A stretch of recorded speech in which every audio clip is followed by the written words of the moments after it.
Merci de nous suivre sur la panafricaine Média. Avec ses paysages enchanteurs et ses sites touristiques d'exception, l'Afrique attire chaque année un nombre croissant de visiteurs. Le tourisme constitue une activité économique clé pour le continent et de nombreux acteurs œuvrent pour sa promotion afin de renforcer la valeur ajoutée dans la chaîne touristique. C'est dans cette dynamique que certains dirigeants africains prennent des initiatives pour développer le secteur. De leur côté, les acteurs du tourisme contribuent à cette mission, apportant chacun leur pierre à l'édifice. Selon les spécialistes, les arrivées de touristes internationaux en Afrique sont en attente en nette augmentation en 2024 par rapport aux années 2021, 2022 et 2023.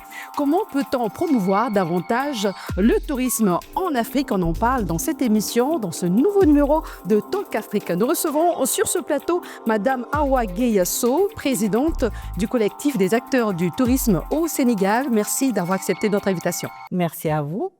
En face de vous, nous avons Monsieur Abdoulaye Thiam, spécialiste en tourisme, concepteur du village du futur et de plusieurs films valorisant la destination au Sénégal. Merci d'être là.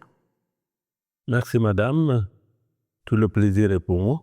Nous poursuivons notre émission en 2021. Après une baisse significative due à la pandémie, le secteur touristique a montré des signes de redressement avec une augmentation progressive des arrivées internationales.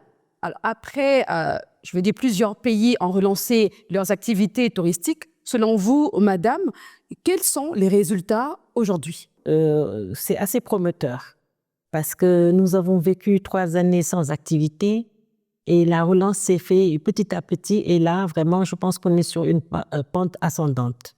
Voilà, ça se passe bien, mais il y a encore beaucoup d'efforts à faire. On n'a pas encore atteint nos objectifs. Et on est sur la bonne voie. Quand vous dites que vous n'avez pas encore atteint votre objectif, vous parlez du Sénégal. Oui, là, particulièrement le Sénégal, où je suis actrice du tourisme, acteur du tourisme. Voilà, parce que la crise a été tellement profonde. Rester 3 ans sans activité, vous voyez bien, ça perturbe tout l'écosystème de l'activité. Et nous avons perdu des emplois, nous avons perdu des clients, donc il fallait repositionner la destination sur ces axes-là. Donc voilà, c'est tout un travail de longue haleine qui va durer plusieurs années avant qu'on retrouve vraiment les années d'avant pandémie.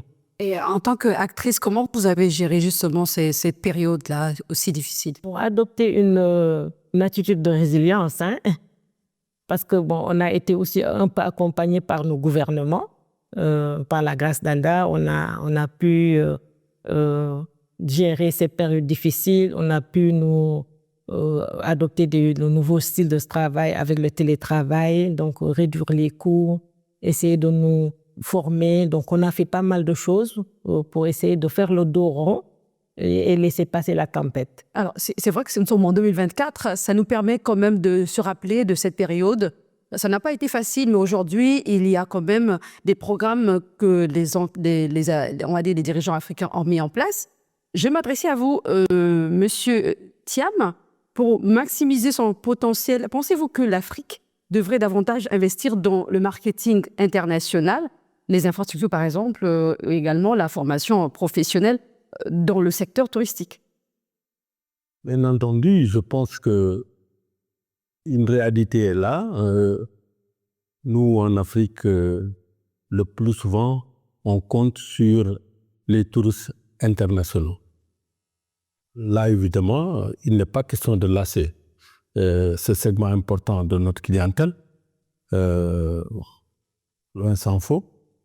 Mais il faudrait tout simplement penser à la clientèle africaine qui existe déjà, qui est là. Nous appelons dans notre jargon le tourisme interne, qui regroupe l'ensemble des nationaux, non seulement, mais aussi les étrangers qui vivent parmi nous, les universitaires, la petite bourgeoisie nationale, pour leur proposer de connaître leur pays, leur terroir, leur culture. Et même la diaspora, on pourrait penser plus loin, en ramenant nos enfants visiter leur pays et s'imprégner de leur culture. C'est une façon aussi de valoriser aussi notre culture. Mais tout à fait. Alors, ce qui fait que beaucoup d'opportunités s'offrent à nos pays. C'est à nous, en tout cas, soutenus par les États, de développer ces formes de tourisme. Voilà. Et quelle stratégie d'investissement dans les infrastructures de base nos autorités pourraient-elles mettre en place, M. Thiam? Moi, je pense souvent qu'il ne faudrait pas être exclusif, mais il faut penser à la bourgeoisie nationale, comme je viens de dire. Nous avons des hommes d'affaires nationaux qui ne demandent qu'à être organisés peut-être et sensibilisés pour voir les enjeux qu'il y a dans le tourisme, notamment dans les investissements, et permettre aux produits touristiques d'être mieux valorisés. Je crois que si nous parvenons à les sensibiliser, à travailler avec, à les soutenir au niveau de l'État, mais Madame Sow ne dira pas le contraire, et ces opérateurs privés ne demandent que cela. Au niveau des infrastructures, au niveau des hôtels, de la construction des hôtels, à tous les niveaux, les restaurants. Vraiment mettre en valeur nos produits, notamment dans le domaine du culturel. Nous avons beaucoup de produits dans le domaine du culturel qui ne sont pas connus, mais parce qu'ils ne sont pas tout simplement mis en tourisme. La mise en œuvre suppose d'abord une identification, ensuite une structuration, une réglementation. Il faut réglementer le secteur. Ah oui, il faut réglementer jusqu'ici. Il faut réglementer. Bon, on le fait jusqu'à présent. Le ministère a une direction d'ailleurs qui s'occupe de ça. Mais ça veut dire que vraiment l'adapter au nouveau contexte avec l'après-pandémie. Donc la réglementation, vous savez, a une vocation aussi de sécurisation. Donc on parlera de sécurisation. On parle ensuite de la commercialisation. La mise en valeur, la commercialisation. Madame Sow, il parle de réglementation. Tout à l'heure, il parle également de la sensibilisation. Pensez-vous qu'il faut davantage sensibiliser les Sénégalais, s'il faut prendre le cas du Sénégal? Alors, au Sénégal, au niveau du ministère du Tourisme, il y a effectivement une direction de la réglementation, mais qui a mis un dispositif juste au niveau de 3 professions. Les hôtels, les agences de voyage et les guides touristiques. Et si vous comptez le nombre de profils, de nombre d'acteurs qui travaillent autour du tourisme, directement ou indirectement, et qui ne vivent que du tourisme et qui ne dépendent pas du ministère du Tourisme, vous voyez tout le travail qu'il faudra faire. Donc, par exemple, je donne toujours le cas de ces piroguiers qui sont par exemple, au niveau des îles du Saloum, qui font des balades pour découvrir les ballons et tout ça. Ils dépendent du ministère de l'économie maritime, alors qu'ils ne sont pas dans le domaine. Alors, ils sont sur les plans d'eau, effectivement, mais l'activité ne sert pas le maritime. Ça sert beaucoup plus le tourisme. Vous voyez, au niveau même des transports, du transport touristique, on dépend, le transport touristique dépend du ministère des Transports terrestres. Vous voyez, donc le ministère du Tourisme doit élargir tous ces aspects réglementaires, pour pouvoir renforcer la connectivité et l'interactivité entre le secteur de l'activité touristique et les autres sous-secteurs. Donc, il y a un travail à faire à ce niveau. Tout à l'heure, j'ai soulevé le point sur la formation professionnelle. Qu'en est-il de la main-d'œuvre qualifiée, justement? Oui, bon, on est conscient qu'il faut toujours former pour renforcer les capacités. Donc, même ceux qui sont déjà formés, même nous qui sommes des anciens, nous avons toujours besoin d'être au diapason parce que le tourisme est une dynamique, ça n'arrête pas. Donc, il faut toujours, le marché a changé, les besoins ont changé, donc le mode de consommation a changé, donc il faut toujours être à niveau. Donc, il y a beaucoup d'écoles de tourisme, mais il faudrait que au niveau du ministère qu'on ramène la direction de la formation qui n'existe plus. Parce que la formation est dédiée au niveau du ministère de la formation professionnelle. Donc, vous voyez, donc il y a toutes ces choses-là qu'il faudra peut-être mettre en cohérence pour mieux booster le secteur touristique. Et Monsieur Thiam, vous êtes spécialiste en tourisme, concepteur du Village du futur et de plusieurs films valorisant la destination au Sénégal. Quelles stratégies de marketing seraient les plus efficaces pour changer la perception internationale et rendre le tourisme africain plus compétitif à l'échelle mondiale? Bon, je pense que vous parlez du Village du futur, effectivement. Bon, c'est un peu mon dada. Parce que c'est une conception que j'avais faite à l'occasion de l'Expo universelle de Hannover en Allemagne en 2000. C'était le thème du Sénégal que j'avais conçu moi-même. D'accord. Alors, dans ce volet même, je parlais de l'immigration clandestine, de l'exode rural, parce que les jeunes n'avaient pas d'emploi au niveau de leur terroir. Il fallait donc trouver des emplois, des espaces. Je parle même du régime des terres, donner la terre aux jeunes et aux femmes, les retenir sur place pour éviter l'exode rural qui aboutit nécessairement à l'immigration clandestine qu'on ne pourra jamais assez déplorer, avec le nombre de morts qu'il y a, des milliers et des milliers de morts en Afrique. Donc ça, c'était une petite parenthèse. Par contre, pour ce qui concerne la promotion de la destination Afrique, il y a deux volets. Il y a une promotion peut-être institutionnelle, comme on dit, que les États donc devraient s'organiser en A-to-A, administration to administration, mais aussi faciliter au secteur commercial le B2B. Le B2B au niveau interne des pays, mais aussi au niveau de l'Afrique, dans le cadre de la communauté.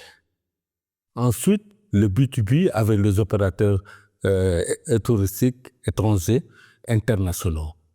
Ceci nous permettrait de capturer le maximum de flux possible au niveau international, au niveau africain et au niveau de nos pays, à l'intérieur de nos pays.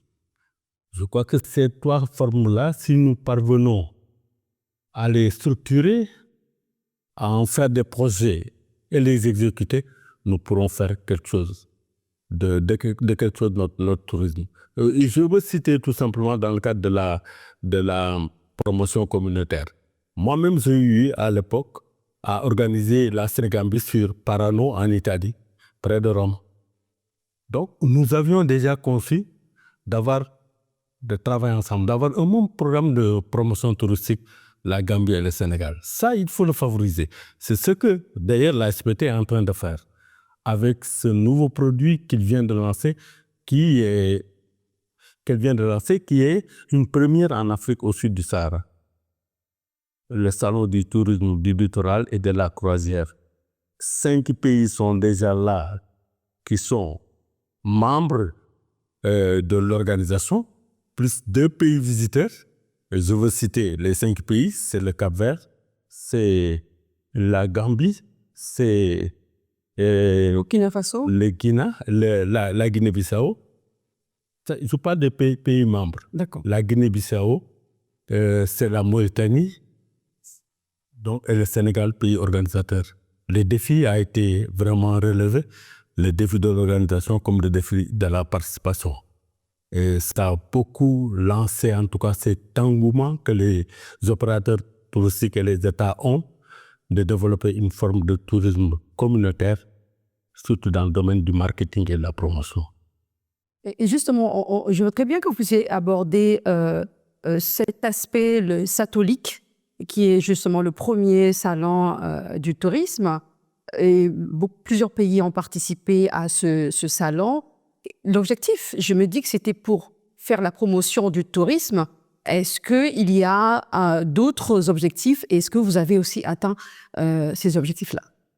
Bon, comme j'ai dit tantôt, cette première édition, c'est une édition de préfiguration. Comme l'a dit le président du comité scientifique, il fallait lancer l'idée. Voilà, parce que nous avons au niveau du Sénégal 700 km de côte, donc de Saint-Louis à la Casamance. Donc pareil aussi en Mauritanie, je pense qu'ils sont aussi autour de 700 km. Vous voyez, voilà. Et donc il y a tout ce potentiel, cette façade maritime qu'on peut exploiter et en mettant en place des produits touristiques comme la croisière, comme d'autres produits, hein, donc même le tourisme fluvial, parce que à côté de ces côtes-là, il y a aussi des estuaires qui donnent sur des fleuves et tout ça. Donc il y a tout un programme à mettre en œuvre pour pouvoir mieux booster cette forme de tourisme qui a toujours existé, hein, mais qui n'était pas assez valorisée. Et donc l'objectif de ce salon-là, c'est vraiment de s'arrêter, de dire effectivement, le Sénégal a reçu, cette année, on a reçu en 2023 plus de 23 bateaux de croisière qui sont arrivés, qui tournaient autour de plus de 10 000 passagers. Le Cap-Vert en a reçu beaucoup plus, autour de plus de 35 000 passagers. Donc, c'est quand même quelque chose à valoriser. Donc, il fallait s'arrêter et réfléchir sur une stratégie commune entre ces pays-là et voir ce qu'on peut mettre en place comme produit touristique. Et justement, puisqu'on parle de la promotion, il y a certains pays qui prennent des initiatives comme le Rwanda. J'aurais appris que dans le cadre de la promotion du tourisme, il est important de recevoir peu de touristes, mais il faut mieux gagner ou beaucoup gagner, vous m'en direz un peu plus. Monsieur Thiam, par rapport à ça, comment vous trouvez cette stratégie? Si on dit aujourd'hui le pays a reçu 200 millions de visiteurs et à la fin, on n'a pas très gain de cause. Ce tourisme-là n'est tout simplement pas contributif. C'est ce que nous appelons dans notre jargon, le tourisme contributif. C'est celui qui parvient à booster l'économie nationale. Et tous les secteurs, comme vous le savez, le tourisme est un secteur transversal. Il agit sur le bâtiment, sur l'agriculture, sur le commerce, sur les promotions, tout ce que vous voulez. Quand le tourisme va, dans notre jargon, tout va. Alors maintenant, de quoi s'agit-il? C'est un peu ce que nous disons, essayer d'observer un tassement du tourisme de masse. Parce qu'en fait, c'est le genre, à l'époque, du tourisme sac à dos, c'est le tourisme en tout cas qui ne rapporte pas en matière de devises, en matière d'argent tout simplement. Alors maintenant, que faut-il faire? Si on a un nombre réduit de touristes, mais qui apportent des revenus sur place. C'est donc ça la tendance. Nous parlions tantôt aussi du tourisme du littoral et de la croisière.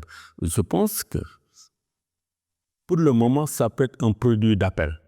Mais il faut savoir que le tourisme de croisière, en général, n'apporte pas beaucoup. S'il est laissé à lui-même. C'est beaucoup plus la visibilité. Non, en dehors de tout ça, il y a un concept que j'ai créé, que j'appelle l'attractivité continentale. Il faut faire en sorte que, au lieu de rester dans le bateau, le croisiériste sorte, découvre, vive autre chose. Et là, nous mettons à contribution la gastronomie, la culture, l'événementiel. Ce que vous dites est très intéressant. On prend l'exemple de l'île de Gorée. Oui. Voilà. Ce qui fait que finalement, ça a un effet induit auprès des populations.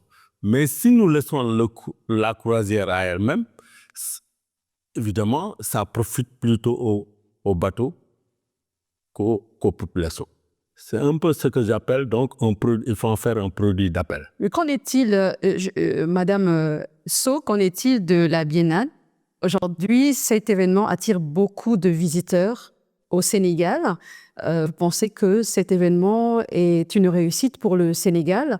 S'il faut tenir compte de ce qu'il vient de dire, de cette stratégie, est-ce que c'est seulement sur la visibilité ou le Sénégal aussi, il gagne quelque part?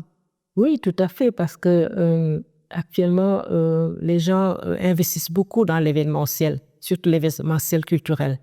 Et la Biennale est un rendez-vous quand même assez prisé dans le monde de la culture, dans le monde de l'art et tout ça. Et donc, c'est un rendez-vous incontournable que les gens attendent, hein.